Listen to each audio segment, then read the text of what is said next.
Assalamualaikum warahmatullahi wabarakatuh. Perkenalkan, nama saya Dandi Ramdhani dari kelas 08 TPLN 001 Universitas Pamulang.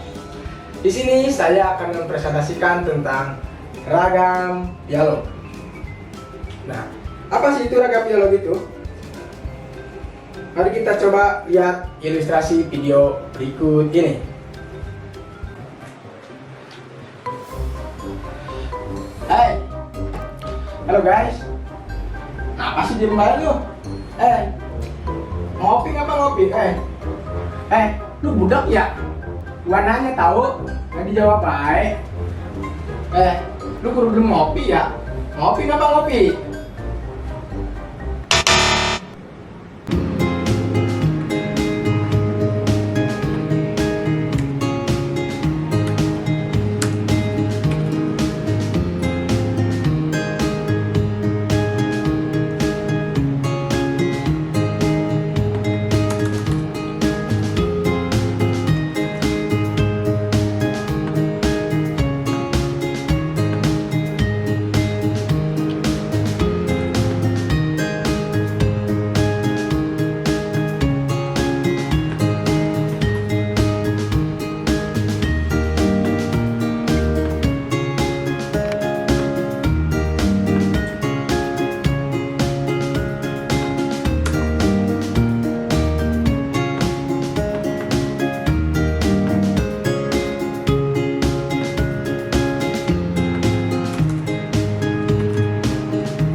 Dari paparan video di atas, dari kedua video tersebut, kita dapat membedakan bahwa ragam dialog itu bukan cara yang pertama. Jadi bukan berarti kita ngobrol secara bahasa lisan dengan komputer, melainkan kita itu menggunakan bahasa-bahasa instruksi yang dipahami oleh komputer, sehingga komputer dapat memahami apa yang kita maksud. Mari kita bahas satu persatu tentang ragam dialog. Yang pertama, mari kita bahas tentang definisi ragam dialog. Kemudian, ada sifat penting dari ragam dialog, kemudian ada jenis dialog atau ragam dialog yang interaktif. Kita ulas satu persatu. Yang pertama ada definisi ragam dialog. Kita lihat di slide. Ada dua yang akan saya paparkan. Yang pertama secara umum. Yang secara umum itu bahwa ragam dialog itu merupakan proses komunikasi antara dua atau lebih agen. Jadi kalau satu orang yang presentasi nggak bisa, yang satu orang yang komunikasi nggak bisa dong. Itu namanya apa kalau berbicara sendiri? Yang kedua ada menurut IMK-nya, yaitu merupakan pertukaran instruksi dan informasi yang mengambil tempat antara user dengan sistem komputer. Seperti tadi yang di video kedua bakal kita lihat bahwa itulah yang dimaksud dengan interaksi antara manusia dengan komputer. Kemudian dari kedua pengertian di atas dapat disimpulkan bahwa ragam dialog itu sebagai proses pertukaran komunikasi antara satu atau lebih dalam mengambil kaidah informasi dan user dalam sistem komputer. Yang selanjutnya, apa sih tujuan dari ragam dialog itu? Dapat kita lihat di slide bahwa tujuannya itu merupakan tujuan perancangan antar muka dengan berbagai dialog. Pada dasarnya adalah untuk mendapatkan satu kriteria yang sangat penting dalam pengoperasian sebuah aplikasi, yakni aspek ramah dengan pengguna atau user friendly. Kemudian kita akan bahas tentang sifat penting dari ragam dialog tersebut. Mari kita lihat. Yang pertama ada inisiatif, kedua ada keluasan, kemudian ada kompleksitas, kemudian ada kekuatan, kemudian ada beban informasi, ada konsistensi, ada feedback atau umpan balik, kemudian ada observabilitas, ada kontrolabilitas, ada efisiensi, dan yang terakhir ada keseimbangan. Oke, kita bahas satu persatu. Yang pertama ada inisiatif. Dapat dilihat bahwa inisiatif itu ada dua inisiatif, yaitu yang pertama inisiatif yang dilakukan oleh komputer. Maksud inisiatif oleh komputer ini ialah pengguna dapat memberikan tanggapan atas prompt yang diberikan oleh komputer. Kemudian yang kedua ada inisiatif oleh pengguna, yaitu pengguna diharapkan untuk memahami sekumpulan atau perintah dengan sintaks tertentu yang ada di dalam komputer. Yang kedua ada kelulusan, yaitu sistem komputer harus menyesuaikan diri dengan keadaan pengguna, misalnya memberi kesempatan user untuk melakukan customizing system. Sebagai contoh, pengaturan menu pada sebuah aplikasi atau sistem yang akan dipakai, yaitu tampilan menu apa saja yang akan ditampilkan oleh komputer sesuai dengan kebutuhan dari user. Selanjutnya ada kompleksitas, yaitu sistem yang dibuat sesuai dengan yang diperlukan oleh pengguna. Ada kekuatan, yaitu jumlah kerja yang dapat dilakukan oleh sistem untuk setiap perintah yang diberikan pengguna. Sebagai contoh, pengguna ahli memberikan respon positif terhadap perintah-perintah yang powerful. Selanjutnya ada beban informasi, yaitu penyajian informasi harus disesuaikan dengan arah pengguna. Sebagai contoh, jika seorang user akan menampilkan data selama 6 bulan, apakah sistem tersebut mampu menjalankan atau tidak? Nah, itu maksud dari beban informasinya. Yang selanjutnya ada konsistensi, yaitu perintah harus mempunyai sintaks yang terstandarisasi dan urutan parameter harus mempunyai tata letak yang konsisten, format masukan data dan harus kompatibel. Sebagai contoh yang sering kita lakukan yang sering kita gunakan yaitu pada aplikasi Microsoft Office. Dalam konsistensi itu ada 4. Yang pertama kita lihat di slide ada kan? Ada layout, ada information coding, ada command, dan ada format data entry. Untuk penjelasannya kita lihat di sini. Kita tinggal lihat penjelasannya masing-masing ada di sini. Oke, next. Selanjutnya ada feedback atau umpan balik, yaitu setiap aksi yang dilakukan oleh user harus menghasilkan suatu respon yang dapat diterima baik oleh user juga. Tujuannya adalah untuk mengurangi ketidakpastian atau keraguan bahwa sistem yang pertama menerima input yang terakhir, sedang mengerjakan sesuatu yang diinginkan, user sedang menunggu input berikutnya. Yang selanjutnya ada observabilitas. Observabilitas ini berfungsi secara benar dan nampak sederhana meskipun sebenarnya pengolahan internalnya sangatlah rumit. Coba kita lihat. Sebagai contohnya, jika kita ingin menghapus suatu file, misal kita membuat suatu program, kita ingin menghapus suatu file, nah kemudian dalam si user itu dia pikirannya hanya mengklik button hapus atau delete doang. Nah, namun kenyataannya pembuatan program seperti itu sangatlah rumit. Selain delete, ada juga edit maupun tambah, itu memerlukan shortcut atau codingan yang sangatlah rumit dan memerlukan keahlian yang khusus. Selanjutnya ada kontrolabilitas. Sistem selalu berada di bawah kontrol pengguna. Udah ketahuan kan? Pasti kalau sistem itu gimana kitanya sebagai pengguna. Kemudian ada efisiensi. Efisiensi ini sangat berpengaruh pada waktu tanggap atau laju penampilan sistem lambat atau tidak responnya. Yang selanjutnya atau yang terakhir yaitu ada keseimbangan. Dalam merancang sistem hendaknya mengetahui kemampuan antara manusia dengan komputer. Yang pertama nih, kita tandai ya, yaitu faktor dari manusianya. Manusia dapat menangani berbagai persoalan yang berurusan dengan perubahan lingkungan, pengetahuan tidak pasti ataupun tidak lengkap. Sedangkan komputer, dari sisi komputernya dapat melakukan pekerjaan berulang-ulang. Itu gunanya komputer ya dalam keseimbangan yaitu yang berulang dan rutin, penyimpanan dan pencairan data yang handal dan memberikan hasil komputasi yang sangat akurat. Oke, next, selanjutnya kita bahas tentang jenis-jenis dialog atau ragam dialog yang interaktif. Ragam dialog yang interaktif ini ada 9. Yang pertama ada dialog berbasis perintah tunggal. Yang kedua ada dialog berbasis bahasa pemrograman. Yang ketiga ada dialog berbasis bahasa alami. Yang keempat ada sistem menu.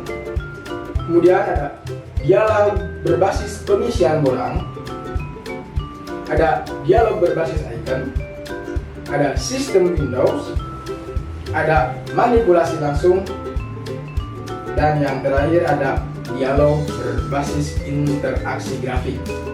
Kita bahas satu persatu. Yang pertama, dialog berbasis tunggal, yaitu perintah-perintah yang dapat dioperasikan biasanya tergantung dari sistem komputer yang dipakai dan berada dalam domain yang disebut dengan bahasa perintah atau common language. Contohnya yaitu perintah DOS dan UNIX. Kita lihat di contoh ada contoh perintah command prompt ya. Di sini kita dapat lihat ada kata dir. Nah, kata ini khusus yang ada di UNIX atau perintah DOS. Yang selanjutnya kita lihat keuntungan dan kerugiannya dari dialog berbasis perintah tunggal ini. Yang pertama, cepat dan akurat keuntungannya, kemudian efisien dan ringkas, luas, inisiatif oleh pengguna. Dan untuk kerugiannya, yang pertama memerlukan pelatihan yang lama ya, karena tadi kan bahasanya mungkin bagi orang awam itu susah, jadi memerlukan pelatihan yang lama. Untuk yang selanjutnya yaitu membutuhkan penggunaan yang teratur, beban ingatan yang tinggi. Jadi kita tuh harus mengingat tentang bahasa-bahasa yang dimengerti oleh sistem kayak tadi common prompt tersebut. Kemudian jelek dalam menangani kesalahan. Yang selanjutnya, saran dalam ragam dialog berbasis perintah tunggal ini. Yang pertama, pilih kata kunci yang mudah diingat. Gunakan format perintah yang konsisten. Gunakan untaian kata yang pendek. Tambahkan fasilitas help atau bantuan. Kemudian gunakan nilai-nilai default untuk mengurangi kesalahan ketik. Sediakan pesan-pesan yang jelas, dan jika masih banyak kesalahan yang muncul, gunakanlah ragam inisiatif oleh komputer. Kita bahas yang selanjutnya, yaitu dialog berbasis bahasa pemrograman. Dialog berbasis bahasa pemrograman ini adalah ragam dialog yang memungkinkan pengguna untuk mengemas sejumlah perintah ke dalam suatu berkas yang sering disebut bed file. Perintah yang dituliskan tidak harus menggunakan salah satu bahasa pemrograman, baik aras rendah maupun aras tinggi seperti assembler, Pascal, C, Fortran ataupun Basic, tetapi harus mengikuti aturan-aturan tertentu. Selanjutnya ada dialog berbasis bahasa alami. Dialog ini merupakan dialog yang menggunakan bahasa yang mudah dimengerti oleh kita sebagai manusia.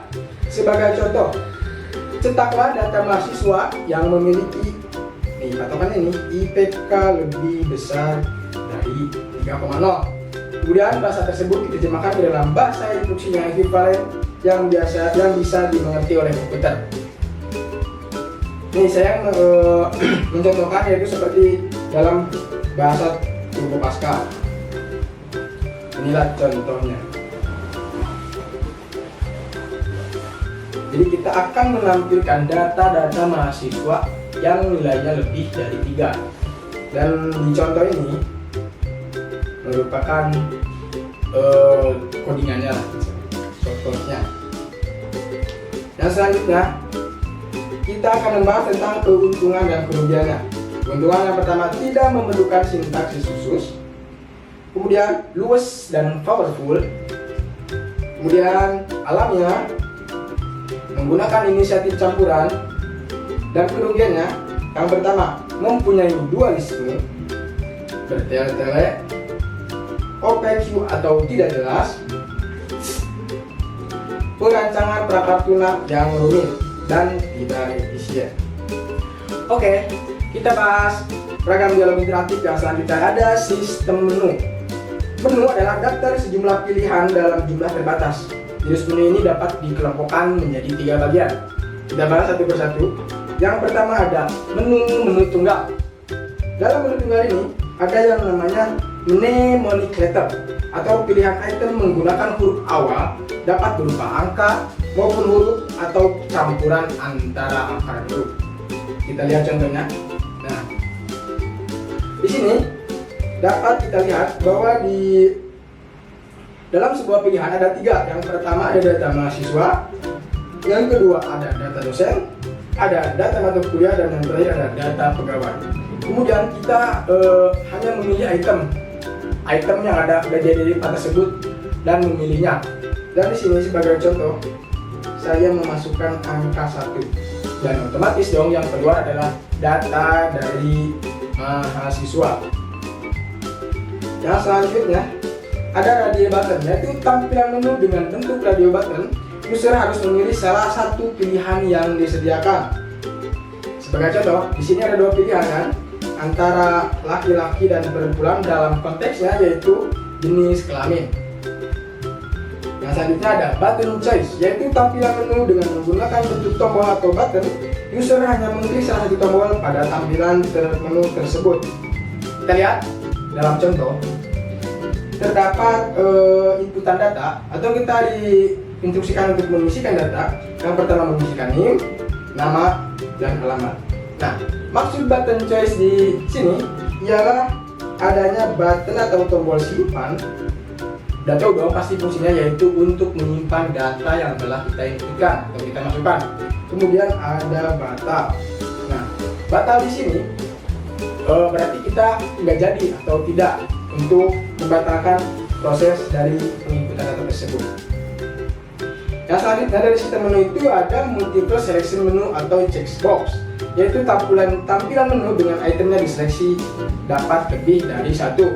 Kemudian ada pop-up menu atau konteks menu, tampilan menu yang diaktifkan dengan mengklik tombol kanan mouse pada area yang ditentukan. Ini ada contohnya nih. Ketika kita mengklik kanan dalam suatu program, maka akan ada salah satu tampilan yang kayak gini. Itu disebut dengan pop-up menu. Yang selanjutnya ada scrolling list box choice, yaitu tampilan menu dengan menggunakan bentuk list box. Kemudian ada scrolling combo box choice, yaitu tampilan dengan menggunakan bentuk combo box. Kemudian ada trackbar menu atau atas slider menu, merupakan tampilan menu yang itemnya dipilih dengan menggeser petunjuknya.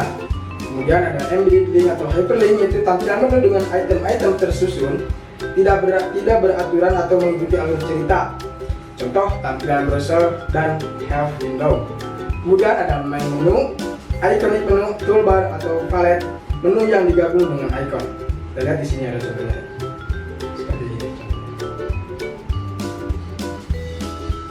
Yang selanjutnya untuk yang kedua ada linear sequence dan multiple menu, yaitu menu yang memandu pengguna untuk proses yang kompleks, contoh clue card atau wizard. Kemudian ada true structure menu. Menu ini terdiri dari tree view menu, list view menu, true structure menu, dan pada tampilan window export.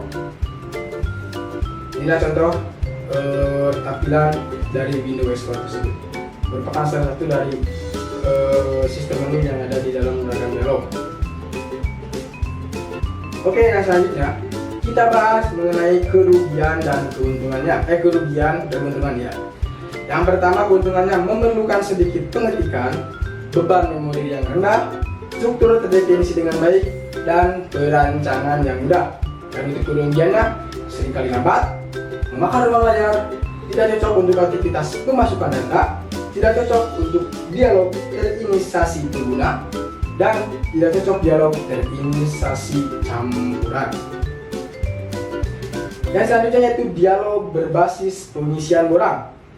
Dialog berbasis ini atau biasa disebut dengan form filling dialog merupakan suatu penerapan langsung dari aktivitas pengisian borang dalam kehidupan sehari-hari dalam suatu sistem komputer. Kita lihat di contoh. Ini merupakan salah satu contoh form filling dialog atau dialog berbasis pengisian borang. lihat. Sistem data permohonan ya. Untuk selanjutnya kita bahas tentang keuntungan dan kerugiannya dari sistem pengisian orang ini. Yang pertama, pengguna sudah terbiasa dengan pengisian orang, isian data yang disederhanakan, beban memori rendah, strukturnya jelas, perancangan yang mudah, tersedia berbagai piranti bantu perancang tampilan. Dan kemudian untuk kerugiannya yaitu sering lambat, memakan ruang layar, tidak cocok untuk pemberian perintah atau instruksi, memerlukan pengontrol kursor, mekanisme navigasinya tidak terlihat secara eksplisit, dan memerlukan suatu bentuk pelatihan.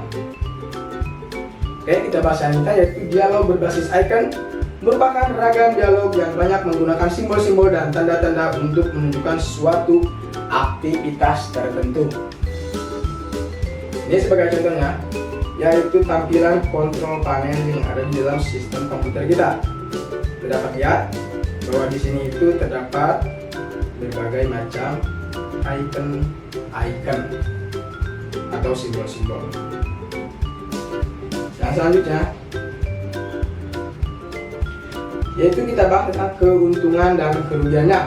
Yang pertama, untuk keuntungan dari berbasis icon ini, gambar bersifat umum, mudah diingat dan dipelajari sehingga mempertinggi kinerja pengguna, tidak bergantung pada suatu bahasa, dan untuk kerugiannya itu cenderung membingungkan dan boros tempat dan sangat tidak efektif. Selanjutnya yaitu ragam dialog interaktif. Ada sistem Windows, yaitu sistem penyenderaan adalah sistem terbuka yang memungkinkan pengguna untuk menampilkan berbagai informasi ke dalam bagian-bagian layar yang tidak saling mempengaruhi. Kita lihat jenis jendela itu ada jendela TTY, contohnya adalah kita berada di Command Prompt yang tadi kita bahas di slide sebelumnya. Kemudian ada tipe Windows, yaitu jendela yang dapat digeser, dan frame at timu window, contohnya pada text editor atau pada menu tarik. Selanjutnya ada space multiple window, yaitu lebar layar dibagi menjadi beberapa jendela dengan ukuran yang bervariasi. Itu contohnya pada Microsoft Windows XP. Kemudian ada jendela non homogen, yaitu jenis jendela yang tidak dapat dikelompokkan dalam jendela-jendela yang telah kita bahas di atas, contohnya seperti icon dan zooming Windows. Next, selanjutnya kita bahas tentang pemanfaatan dari sistem Windows ini. Yang pertama, penampilan lebih banyak informasi, pengaksesan lebih banyak sumber informasi, pengkombinasian berbagai sumber informasi, pengontrolan bebas data sejumlah program, pengingatan, command contact, dan penyajian yang jamak. Selanjutnya ada manipulasi langsung, yaitu ragam dialog yang menyajikan langsung suatu aktivitas oleh sistem kepada pengguna sehingga aktivitas itu akan dikerjakan oleh sistem komputer. Ketika pengguna memberikan langsung instruksi lewat manipulasi langsung dari semacam kenyataan maya atau virtual reality yang terpampang lewat tampilan yang muncul di layar. Penerapan manipulasi langsung yang pertama ada kontrol proses, kemudian ada simulator, ada perancangan berbantuan komputer atau CAD. Untuk contoh-contohnya kita dapat lihat dari slide. Jadi tinggal kita pahami dan baca. Yang selanjutnya kita bahas tentang keuntungan dan kerugian dari dialog manipulasi langsung ini. Yang pertama, untuk keuntungannya mempunyai analogi yang jelas dengan suatu pekerjaan yang nyata, mengurangi waktu pembelajaran, memberikan tantangan untuk eksplorasi pekerjaan yang nyata, penampilan visual yang bagus. Kemudian untuk kerugiannya, memerlukan program yang rumit dan berukuran besar, memerlukan tampilan grafis berkinerja tinggi, memerlukan piranti masukan seperti mouse, trackball, dan lain sebagainya. Kemudian memerlukan perancangan tampilan dengan kualifikasi tertentu. Kita bahas tentang ragam dialog interaktif yang terakhir, yaitu dialog berbasis interaksi grafik. Dialog berbasis interaksi grafik ini merupakan dialog yang menggunakan bentuk visual seperti grafik, icon, dan animasi. Contohnya pada Microsoft Word, ketika kursor mendekati suatu icon akan muncul pesan yang menunjukkan arti dari icon tersebut. Seperti kan di Microsoft Word banyak berbagai macam icon. Misal kita pilih icon save, nah di situ biasanya di atasnya itu ada bacaan save. Nah, oke. Selanjutnya kita akan membahas tentang desain, karena judul saya tadi ragam dialog dan desain. Dan untuk ragam dialognya tadi sudah saya paparkan. Untuk selanjutnya kita akan membahas desain. Yang pertama kita akan membahas dari definisi dari suatu desain, kemudian kita bahas komponen antarmuka, lalu prinsip dari desain, dan yang terakhir yaitu desain grafik. Oke, kita langsung bahas. Yang pertama, definisi desain. Dalam konteksnya, desain itu bisa diterapkan dalam berbagai pencapaian kreatif lainnya. Dalam sebuah kalimat, dalam suatu kalimat itu desain dapat dibagi menjadi dua bagian. Yang pertama, desain itu bisa digunakan dalam kata kerja. Apa contohnya dalam kata kerja itu? Di sini dapat kita lihat bahwa untuk kata kerja yaitu memiliki arti bahwa desain itu merupakan proses untuk membuat dan menciptakan suatu objek baru. Kemudian desain digunakan dalam kata benda yaitu hasil dari proses tersebut. Sebagai contoh ada sebuah rencana, proposal, atau berbentuk objek yang nyata. Nah, jadi pada dasarnya ketika kita ingin membuat suatu objek baru ataupun apapun itu, kita harus memerlukan suatu kata desain. Nih, kita dapat menggunakan desain itu dalam membuat suatu benda seperti baju, website, bangunan, dan lain sebagainya. Yang selanjutnya kita bahas tentang komponen antarmuka, yaitu ada empat komponen antarmuka. Yang pertama ada model pengguna, ada bahasa perintah atau command language, kemudian ada umpan balik, dan ada tampilan dari suatu informasi. Untuk penjelasannya kita dapat lihat di slide. Oke, selanjutnya bahwa desain antarmuka itu biasa dinamakan dengan UCD. Lihat, UCD atau User Centered Design. Nah, ada 4 perancangan dari UCD ini. Yang pertama ada perancangan, implementasi, dan pengelolaan suatu sistem. Dapat lihat, ini adalah suatu metode UCD yang ditemukan oleh Eisen pada tahun 1992. Di sini, Eisen itu dapat menyimpulkan ada 4 tahapan dalam UCD ini. Yang pertama ada SSM, yaitu Shop System Methodology. Kemudian ada OSTA atau Open System Task Analysis. Kemudian ada Multi-View dan ada Starlight pada berfokus pada perancangan. Kemudian prinsip UCD ini yang ditemukan oleh J. Gould pada tahun 1995. Yaitu yang pertama ada fokus pada pengguna, kemudian ada perancangan yang terintegrasi atau prototyping, kemudian ada berlanjut pada pengujian pengguna atau usability measurement, kemudian ada perancangan yang interaktif atau spiral mode iteratif.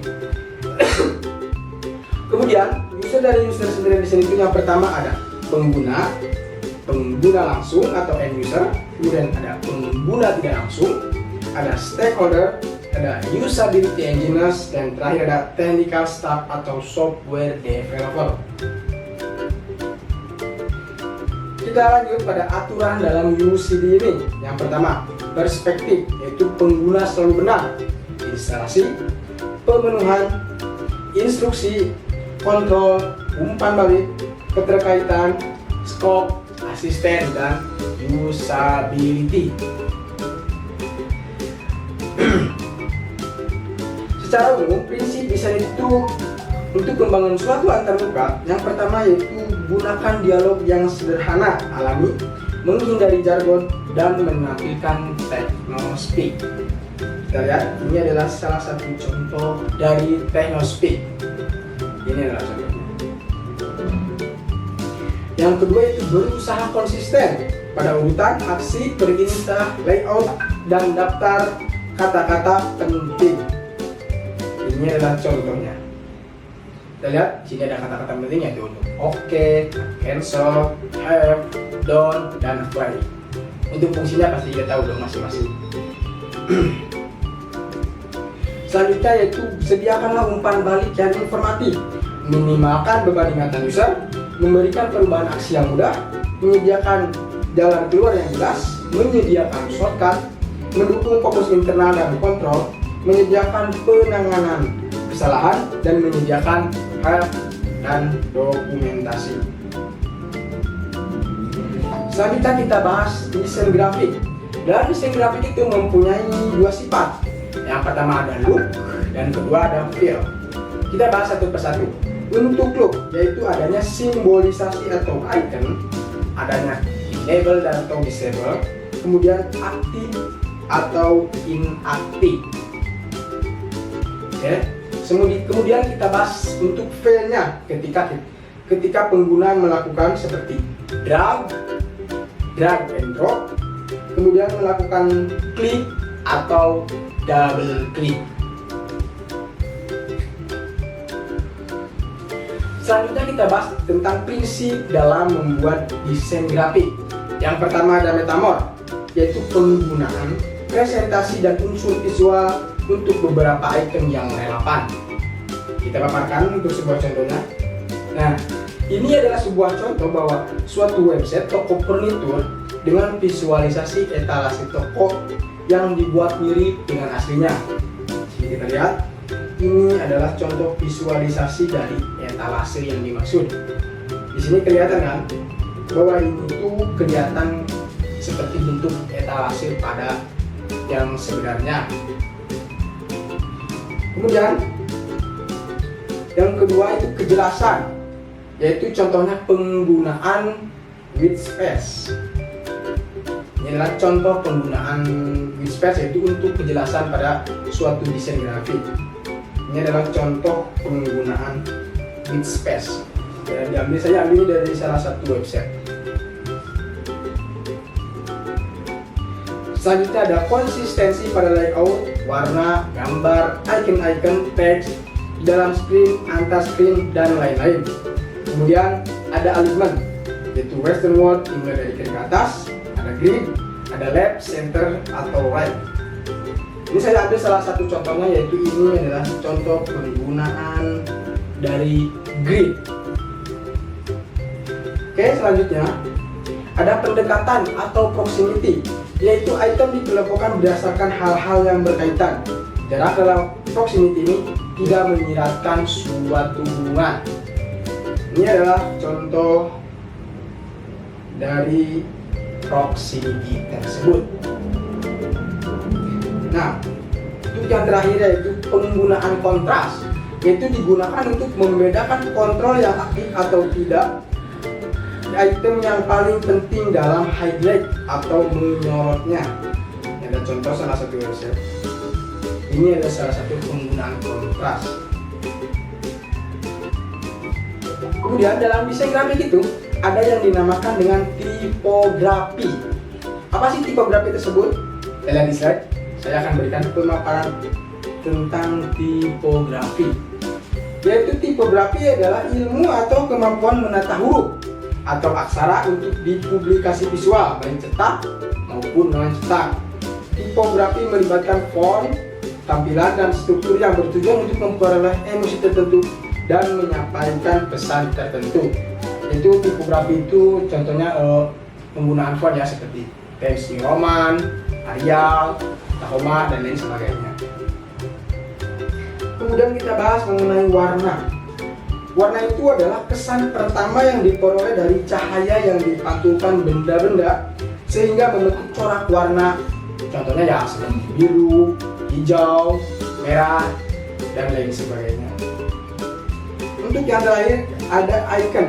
Di dalam IMK, icon ini dimaksud sebagai bayangan image, gambar atau simbol yang mempresentasikan suatu konsep. Berikut saya lihatkan contoh dari icon. Nah, terima kasih. Demikianlah video presentasi yang saya paparkan. Mudah-mudahan apa yang saya sampaikan dapat bermanfaat bagi kita semua. Amin ya robbal alamin.